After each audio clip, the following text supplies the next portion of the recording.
cases, when people seek status, such as luxury cars, luxury bags, status jobs, prestigious education, and even status partners, what they're oftentimes looking for is to satisfy their deep needs, such as confidence, significance, worthiness, acceptance, and respect.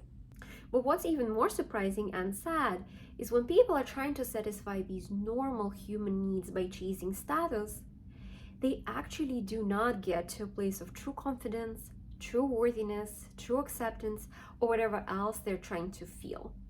What they actually get from status is oftentimes a temporary illusion of these states.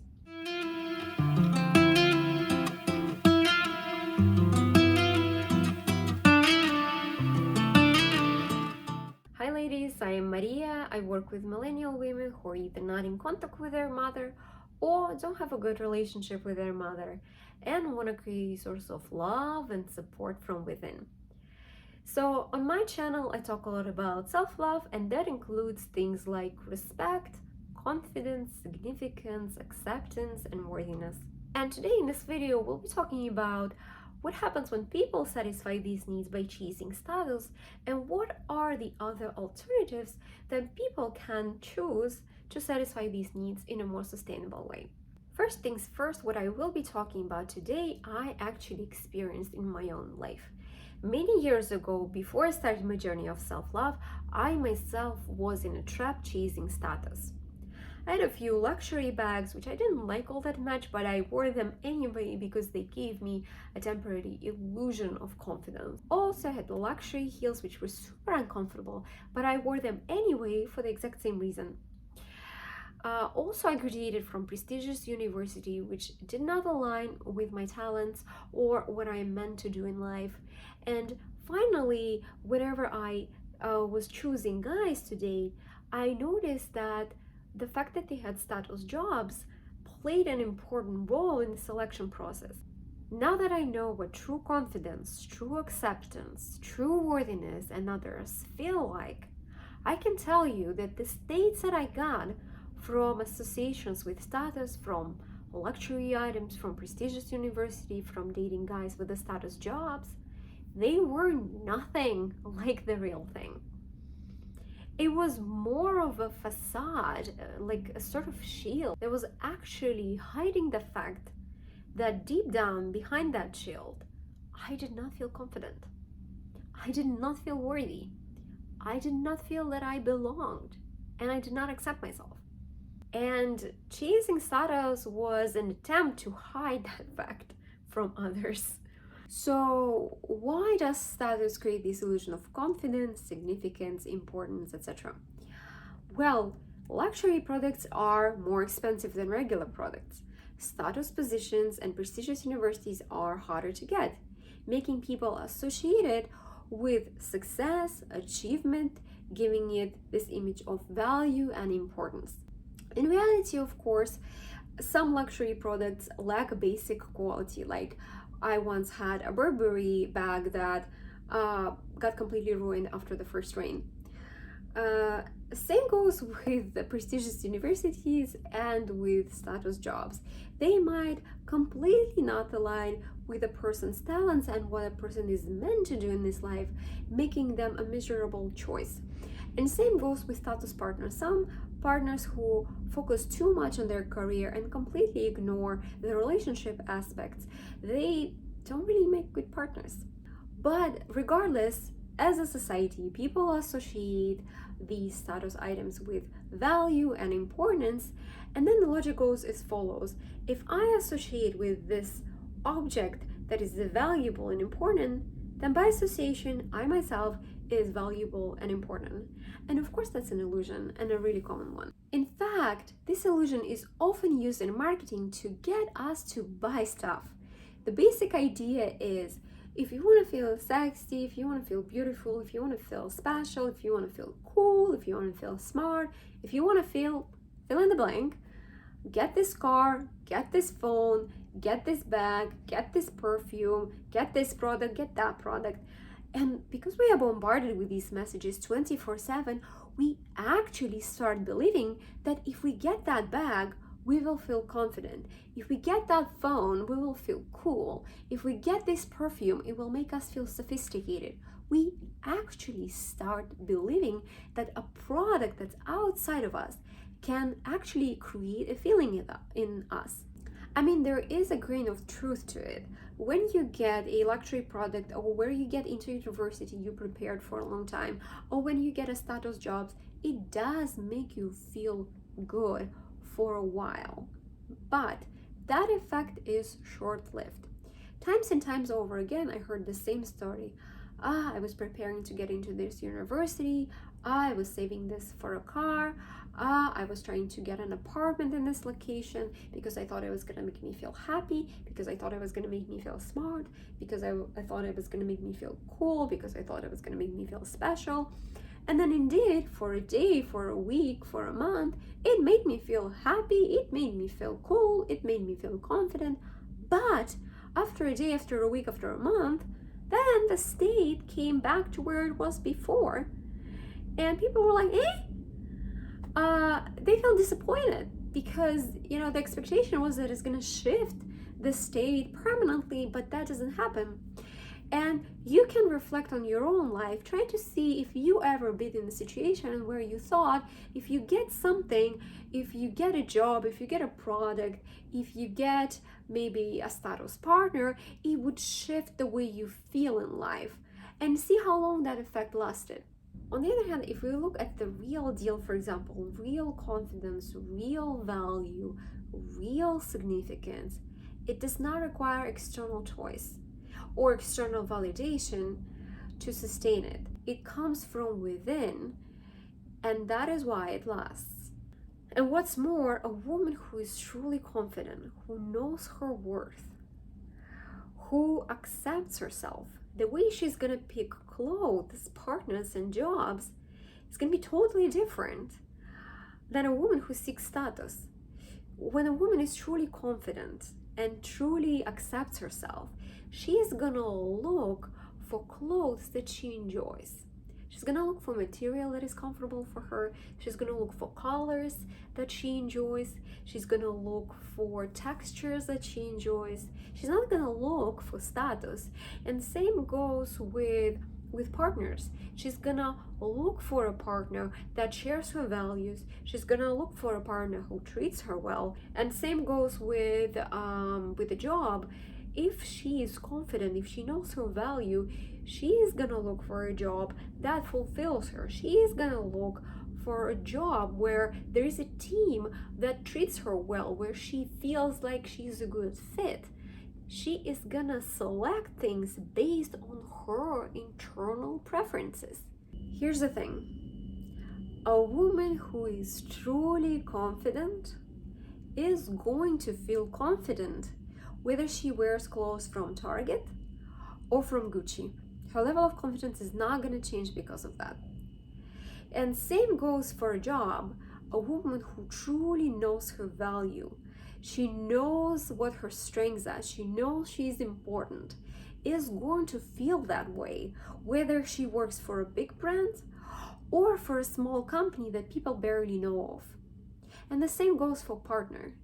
A woman who truly accepts herself and who respects herself is going to feel that way whether she picks a partner who has a status job or she picks a partner who has just a regular job. Or if she's without a partner, she still will feel self-respect and she still will feel self-acceptance regardless of those circumstances. As you can see, the common thread is regardless of the external circumstances, the confidence, the acceptance, the worthiness, the significance, they remain the same. Also, just because someone enjoys luxury items, has a status job, or a partner with a status job, does not automatically mean that they are seeking status. They might very well pick luxury products, a partner, or a job simply because of their own preferences, because they enjoy products' quality or are a really good match for a partner or for a position. But in those cases, they are driven by their internal motivation, by enjoyment, by knowing that the position or a partner are a good fit for them.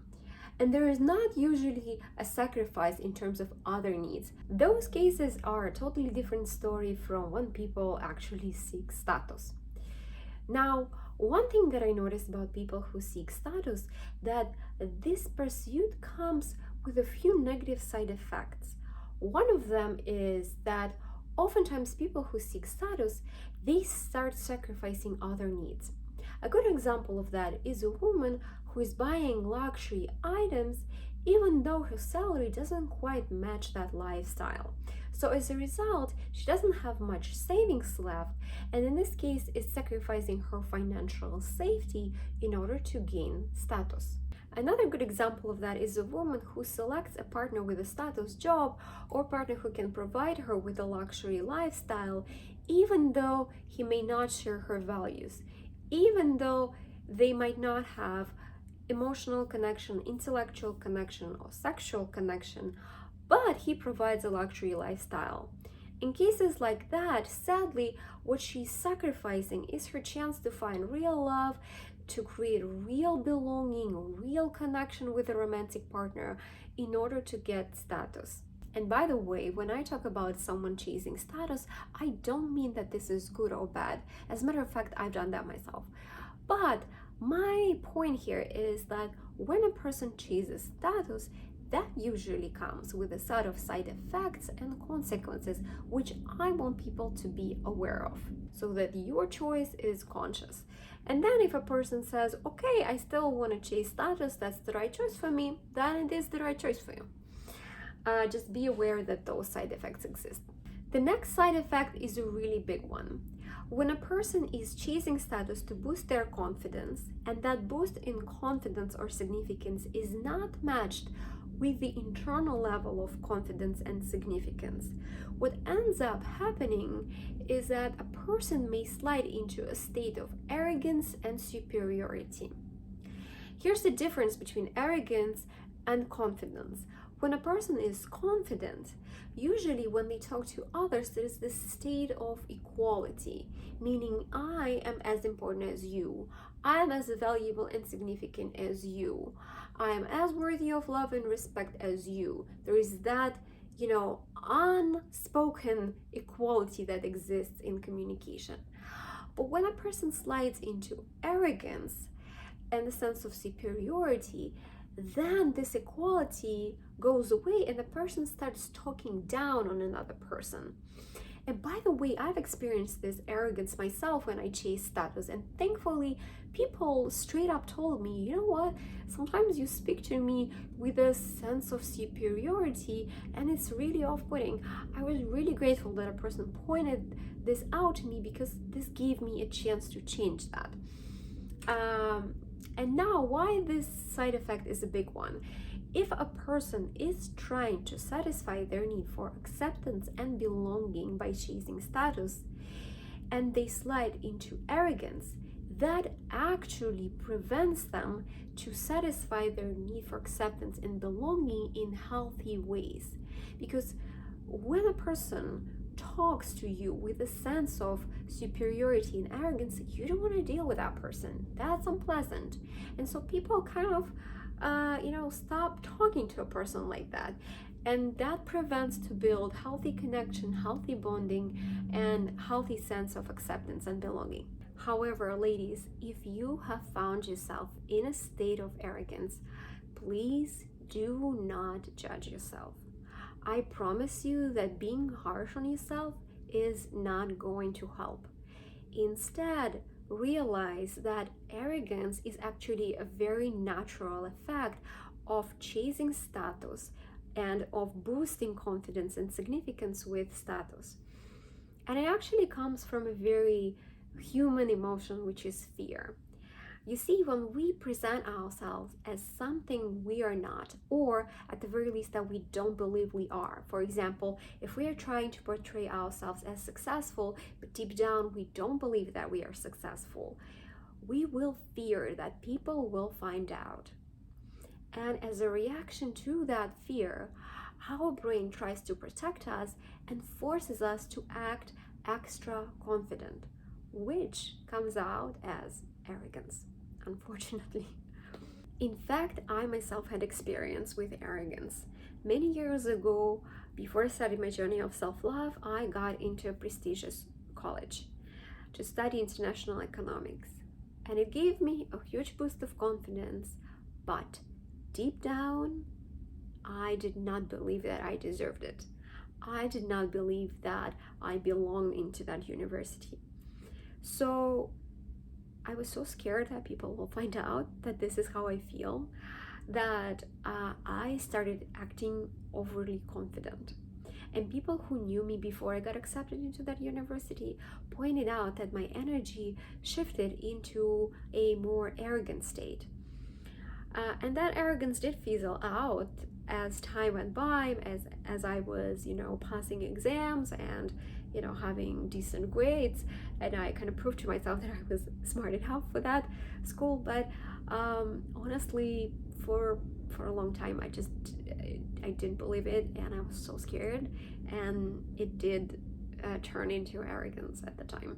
So now that we've talked about side effects, you might wonder, how can you tell if you are seeking status, or if it's just a coincidence that you may have luxury products or a partner with a status job or a status job yourself? Well, the simplest thing is to imagine a scenario where the status aspect is not present and see how you would feel. Take an honest look.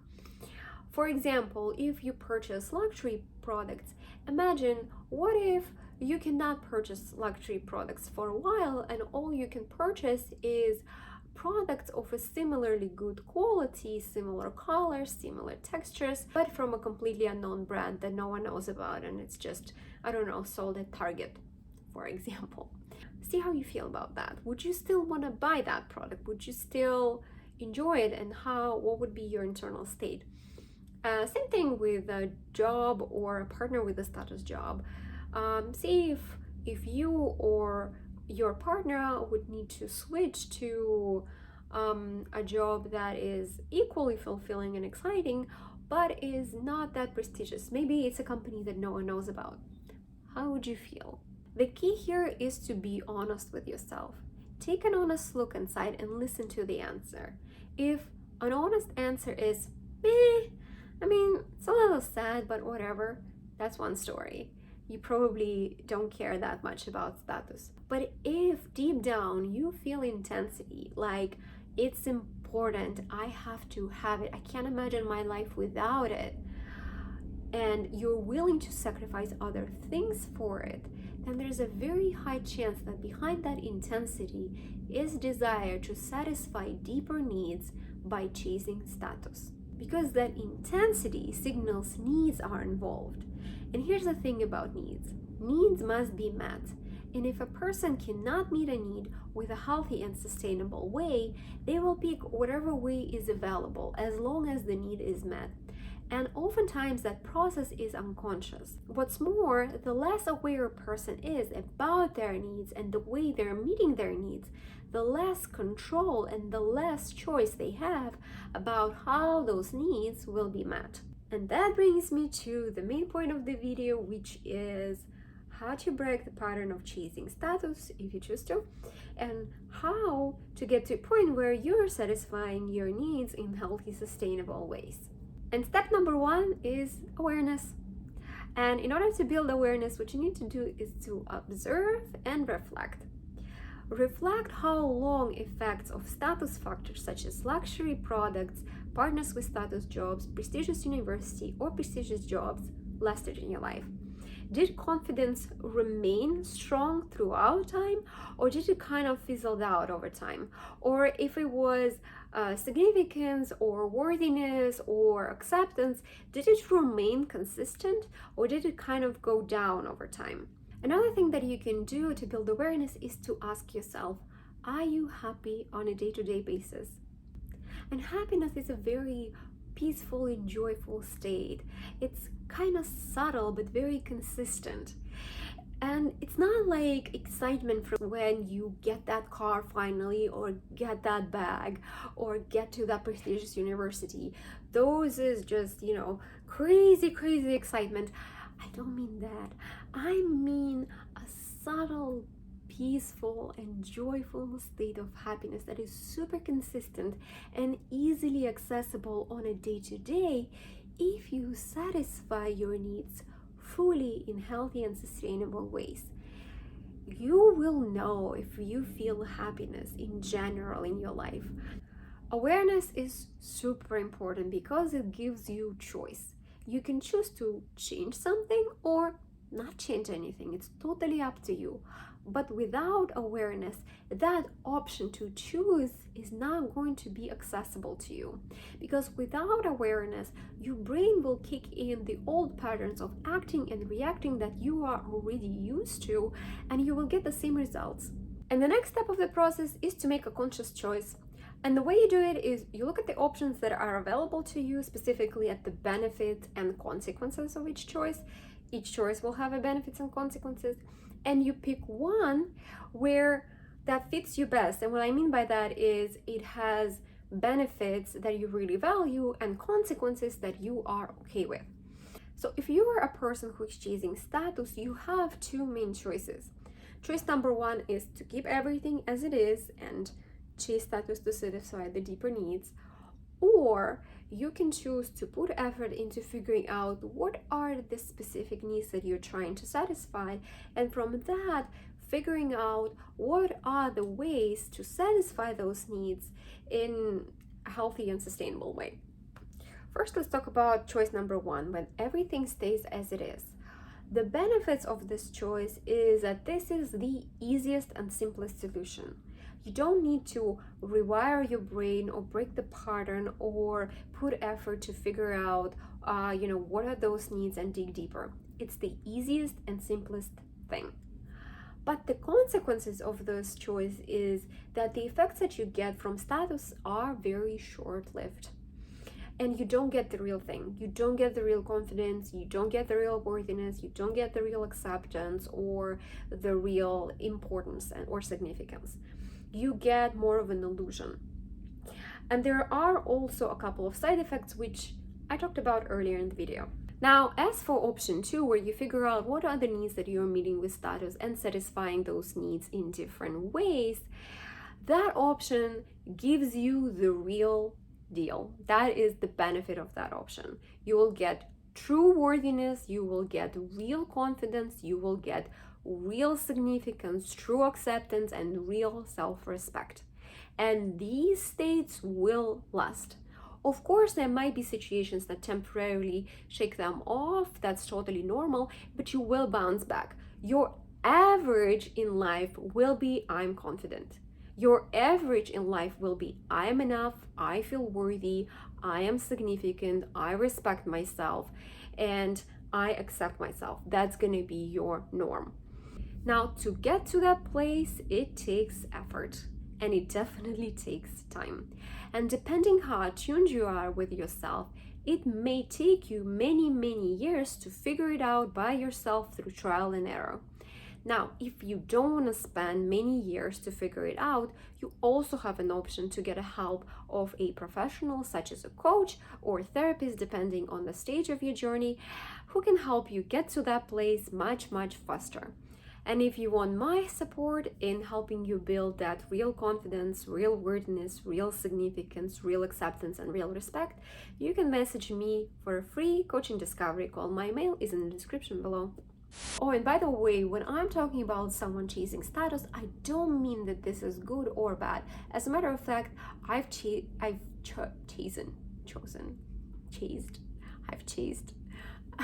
As a matter of fact, I chase real worthiness, real significance, real Option number one